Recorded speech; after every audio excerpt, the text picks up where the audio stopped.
विधानसभेत रावसाहेब दानवे यांचा चेहरा असलेला उमेदवार आम्ही पाडणार, केतन काझे यांनी पत्रकार परिषदेत दिली माहिती। कन्नड विधानसभा मतदारसंघात आम्ही मोठी मेहनत घेऊन विकास कामं केली आहेत, मात्र भाजपनं ऐन वेळेवर बाहेरून उमेदवार आयात करून उभा केलाय।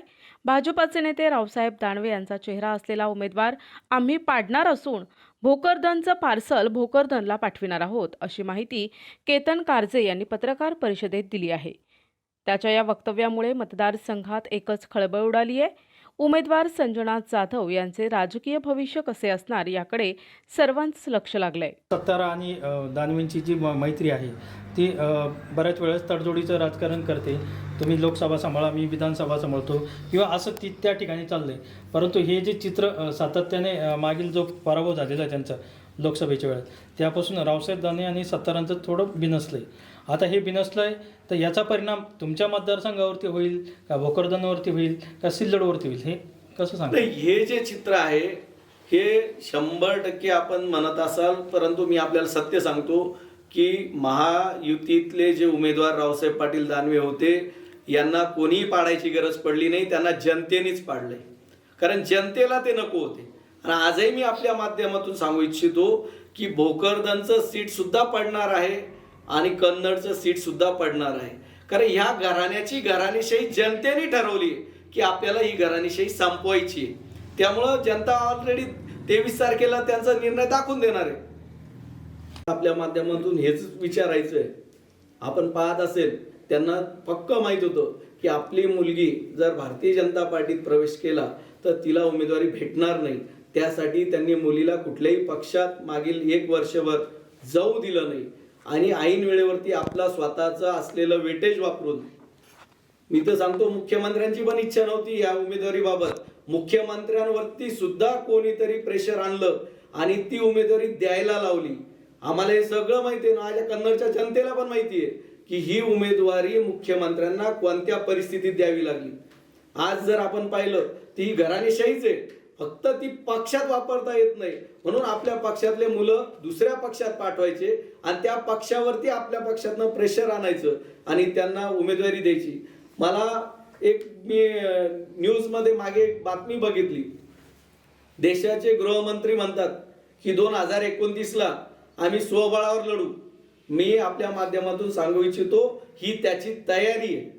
आज स्वबळावरती 2029ला जरी त्यांना लढायचं असेल तर त्याची तयारी त्यांनी 2024 पासून चालू केलेली आहे। आणि आज आपण पाहत असत की असे उमेदवार आयात करायचे, शिवसेनेत द्यायचे, शिवसेनेकडनं त्यांना उभं करायचं, म्हणजे ह्या जागा 2029ला निवडून आलेले लोक ऐन वेळेवरती भाजपमध्ये परत घर वापसी करतील आणि तिकडनं ते स्वबळावरती 2029ला लढतील। त्याची तयारी आहे आणि त्यासाठीच रावसाहेब पाटील दानवे यांनी यांची कन्या या शिवसेनेत पाठवून तिला या ठिकाणी स्वतःचं प्रेस्टिज इश्यू वापरून तिला उमेदवारी देण्याचं काम केलंय।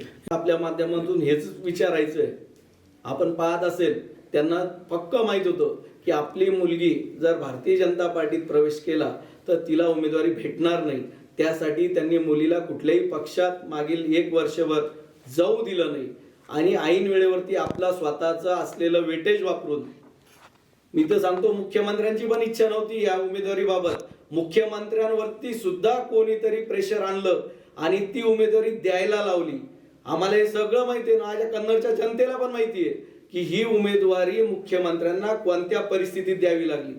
आज जर आपण पाहिलं ती घराणेशाहीच आहे, फक्त ती पक्षात वापरता येत नाही म्हणून आपल्या पक्षातले मुलं दुसऱ्या पक्षात पाठवायचे आणि त्या पक्षावरती आपल्या पक्षातनं प्रेशर आणायचं आणि त्यांना उमेदवारी द्यायची। मला मी न्यूज मध्ये मागे एक बातमी बघितली, देशाचे गृहमंत्री म्हणतात की 2029ला आम्ही स्वबळावर लढू। मी आपल्या माध्यमातून सांगू इच्छितो ही त्याची तयारी आहे। आज स्वबळावरती 2029ला जरी त्यांना लढायचं असेल तर त्याची तयारी त्यांनी 2024 पासून चालू केलेली आहे। आणि आज आपण पाहत असत की असे उमेदवार आयात करायचे, शिवसेनेत द्यायचे, शिवसेनेकडनं त्यांना उभं करायचं, म्हणजे ह्या जागा 2029ला निवडून आलेले लोक ऐन वेळेवरती भाजपमध्ये परत घर वापसी करतील आणि तिकडनं ते स्वबळावरती 2029ला लढतील। त्याची तयारी आहे आणि त्यासाठीच रावसाहेब पाटील दानवे यांनी यांची कन्या या शिवसेनेत पाठवून तिला या ठिकाणी स्वतःचं प्रेस्टिज इश्यू वापरून तिला उमेदवारी देण्याचं काम केलंय. आजही भोकरदनमध्ये जर आपण बघितलं, लाखभर रुपयाचं जरी काम असेल तर त्यांचे भाऊजी मुकेशजी पांडे यांच्या एजन्सीच्या नावावर काम करावं लागतं. का करावं लागतं? भोकरदनच्या जनतेला विचार आहे, खरंय का कुठे? कामं सुद्धा त्या ठिकाणी अजून झालेले नाही. भोकरदन भागातले जर रस्ते पाहिले तुम्ही, मुख्य रस्ते जर काही सोडले तर ग्रामीण भागाचे रस्ते करणारी एजन्सी त्यांचीच घरातली, तरी रस्ते खराब होतात. त्यांनी जी विकास कामं केली त्याची जर परिस्थिती 1 महिना 2 महिन्यांनी पाहिली तर ती कामं जागेवर सुद्धा दिसत नाही.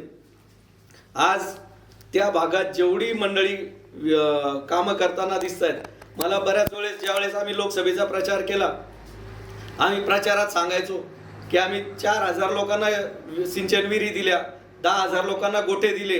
त्यावेळेस भोकरदनची लोक आम्हाला फोन करायची, आमच्या भोकरदन तालुक्यात या असं काहीच झालं नाही. म्हणजे तुम्ही बघा, कन्नड सारख्या ठिकाणी आम्ही जर वैयक्तिक लाभाची कामं करू शकतो किंवा विकास कामं करू शकतो, ती भोकरदनमध्ये अजून झालेली नाही. आजही त्यांनीच दाखवा भोकरदनमध्ये किती लोकांना लाभ मिळवून दिला. हे वैयक्तिक लाभ असो किंवा शासकीय लाभ असो किंवा विकास कामं असो, यापेक्षा यांना स्वतःचा लाभ कसा घेता येईल यासाठी काम करणारी दानवे अँड कंपनी आहे. आणि मला वाटतं कन्नडच्या जनतेला हे चांगलं माहिती आहे की या दानवे अँड कंपनीला आपल्याला भोकरदनलाच ठेवावं लागेल. स्थानिक पदाधिकाऱ्यालाच नव्हे, तुम्ही त्याच्यापूर्वी पण बरेचसे शेतकऱ्यांना असो, सामान्य नागरिकांना असो, त्यांची जी भाषा असते ती भाषा कशी असते हे तर लात मारताना पाहिलं आपण. हे साधारण शेतकऱ्यांना सुद्धा शिवीगाळ करतात. हे लात मारणं तर काम कोणाचं आहे तुम्हाला चांगलं माहिती आहे. लात हे मारतं कोण?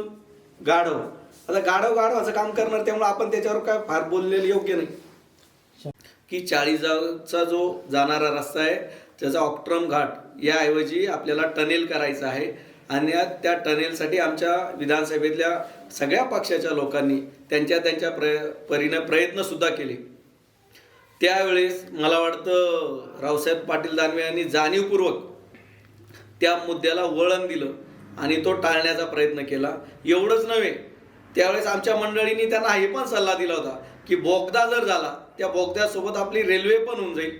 आणि दादा, तुम्ही रेल्वे मंत्री आहेत, तुम्ही कमीत कमी आपली मुलगी कन्नड सोयगाव विधानसभेत दिली तर त्या जनतेला एक रेल्वेच्या रूपाने आमच्या कन्नडच्या जनतेला रेल्वे तरी बघायला भेटेल. परंतु ज्यावेळेस कार्यकर्त्यांनी त्यांना विचारलं की दादा, तुम्ही आमच्यासाठी रेल्वेची व्यवस्था करा, आमच्याकडे रेल्वे मंजूर करण्याचा प्रयत्न करा, बोगदा पण होईल, रेल्वे पण होईल, त्यांनी कार्यकर्त्यांना एक शब्द वापरला, तुम्हाला रेल्वे काय बोरं विकायला पाहिजे का? म्हणजे या शब्दातून आपल्याला त्या नेत्याला आपल्या पोरीच्या मतदारसंघाच्या विकासाबाबत काय भावना असू शकते ही आपल्याला बघायला भेटली असेल. प्रतिनिधी रवींद्र खरात, NTV न्यूज मराठी, कन्नड.